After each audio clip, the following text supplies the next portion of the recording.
ॐ श्रीकृष्णपरब्रह्मणे नमः। अथ चतुर्दशोऽध्यायः। गुणत्रयविभागयोगः। श्रीभगवानुवाच परं भूयः प्रवक्ष्यामि ज्ञानानां ज्ञानमुत्तमम् यज्ञात्वा मुनयः सर्वे परां सिद्धिमितो गताः। Shri Bhagavan said, I shall again declare that supreme knowledge, the best of all forms of knowledge, by knowing which all the sages have passed from this mundane existence to the highest perfection. Shri ಭಗವಂತನು ಹೇಳಿದನು, ಅರ್ಜುನ, ಜ್ಞಾನಗಳಲ್ಲೆಲ್ಲ ಅತ್ಯುತ್ತಮವೆನಿಸಿರುವ ಈ ಜ್ಞಾನವನ್ನು ಇನ್ನೂ ಹೇಳುವೆನು ಕೇಳು. ಯಾವುದನ್ನು ಅರಿತುಕೊಂಡು ಎಲ್ಲ ಋಷಿಮುನಿಗಳು ಈ ಸಂಸಾರ ಬಂಧನದಿಂದ ಮುಕ್ತರಾಗಿ ಪರಮ ಸಿದ್ಧಿಯನ್ನು ಹೊಂದಿರುವರೋ ಆ ಶ್ರೇಷ್ಠ ಜ್ಞಾನವನ್ನು ಪುನಃ ಕೇಳುವವನಾಗು. श्रीभगवानुवाच परं भूयः प्रवक्ष्यामि परं भूयः प्रवक्ष्यामि परं भूयः प्रवक्ष्यामि ज्ञानानां ज्ञानमुत्तमम् ज्ञानानां ज्ञानमुत्तमम् ज्ञानानां ज्ञानमुत्तमम्।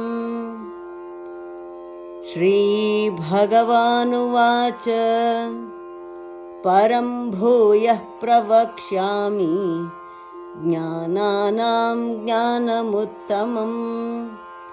श्रीभगवानुवाच परं भूयः प्रवक्ष्यामि ज्ञानानां ज्ञानमुत्तमम्।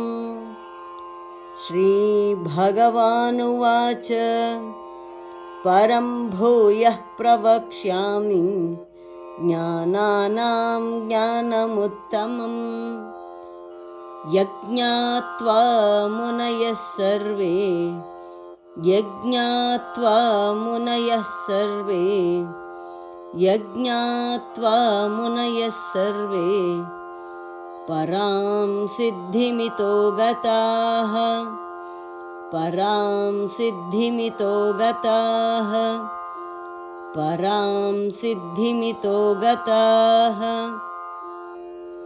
यज्ञात्वा मुनयः सर्वे परां सिद्धिमितो गताः यज्ञात्वा मुनयः सर्वे परां सिद्धिमितो गताः यज्ञात्वा मुनयः सर्वे परां सिद्धिमितो गताः।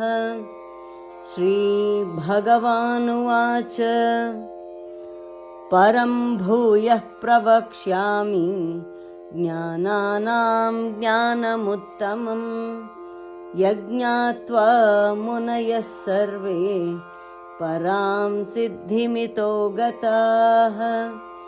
श्रीभगवानुवाच परं भूयः प्रवक्ष्यामि ज्ञानानां ज्ञानमुत्तमम् यज्ञात्वा मुनयः सर्वे परां सिद्धिमितो गताः। श्रीभगवानुवाच परं भूयः प्रवक्ष्यामि ज्ञानानां ज्ञानमुत्तमम् यज्ञात्वा मुनयः सर्वे परां सिद्धिमितो गताः। ಧನ್ಯವಾದ, ನಮಸ್ಕಾರ, ಶುಭವಾಗಲಿ. ದಯವಿಟ್ಟು ತಪ್ಪದೆ ಲೈಕ್ ಮಾಡಿ, ಶೇರ್ ಮಾಡಿ, ಸಬ್ಸ್ಕ್ರೈಬ್ ಮಾಡಿ. ಮತ್ತೊಮ್ಮೆ ಪುನಃ ಧನ್ಯವಾದಗಳು. ನಮಸ್ಕಾರ.